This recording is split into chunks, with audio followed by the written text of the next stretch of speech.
تفسیر القرآن آج کا سبق سورۃ المائدہ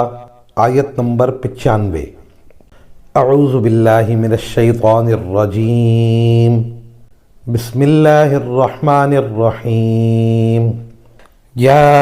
ایہا الذین آمنوا لا تقتلوا الصید وانتم حرم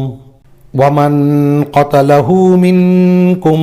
متعمدا فجزاء مثل ما قتل من النعم يحكم به ذوى عدل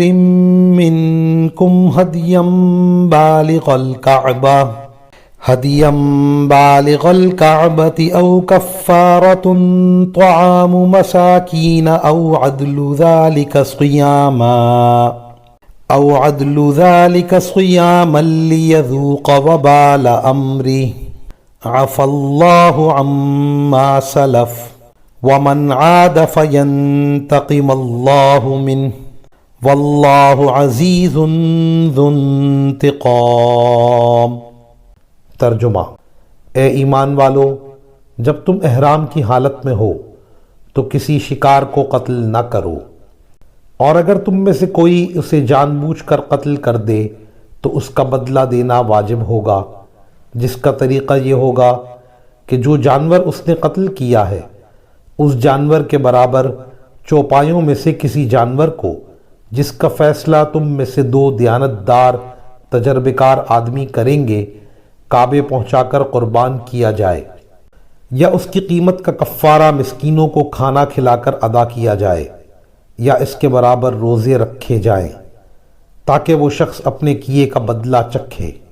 پہلے جو کچھ ہو چکا اللہ نے اسے معاف کر دیا، اور جو شخص دوبارہ ایسا کرے گا تو اللہ اس سے بدلہ لے گا، اور اللہ اقتدار اور انتقام کا مالک ہے۔ اس آیت کی تفسیر میں مفسرین کرام فرماتے ہیں کہ حالت احرام میں، حج کا احرام ہو یا عمرے کا ہو، خشکی کا جانور شکار کرنا حرام ہے۔ اگر کوئی شخص قصداً حالت احرام میں خشکی کا جانور شکار کر لے، خواہ اس جانور کا گوشت کھایا جاتا ہو یا نہ کھایا جاتا ہو، تو اس کی سزا اس آیت میں ذکر فرمائی۔ احرام میں شکار مارنے کی جو جزا اس آیت میں مذکور ہے، اس کا خلاصہ یہ ہے کہ جو جانور قتل کیا اس کا ضمان واجب ہوگا، اور اس کے ضمان کی ادائیگی یا تو اس طرح کر دے بطور ہدی کعبہ شریف کی طرف، یعنی حدود حرم میں بھیج دے، جسے وہاں ذبح کر دیا جائے۔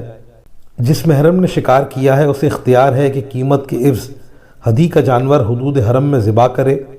اگر ہدی کا جانور ذبح کرانے کے بجائے اس کی قیمت کو مسکینوں پر صدقہ کرنا چاہے تو یہ بھی کر سکتا ہے، اور اگر غلہ یا اس کی قیمت نہ دینا چاہے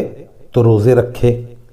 جس جانور کو قتل کیا اس کی قیمت تجویز کرنے کے بارے میں ارشاد فرمایا کہ مسلمانوں سے دو انصاف والے آدمی اس کی قیمت کا تخمینہ لگائیں۔ وآخر دعوانا ان الحمد للہ رب العالمین۔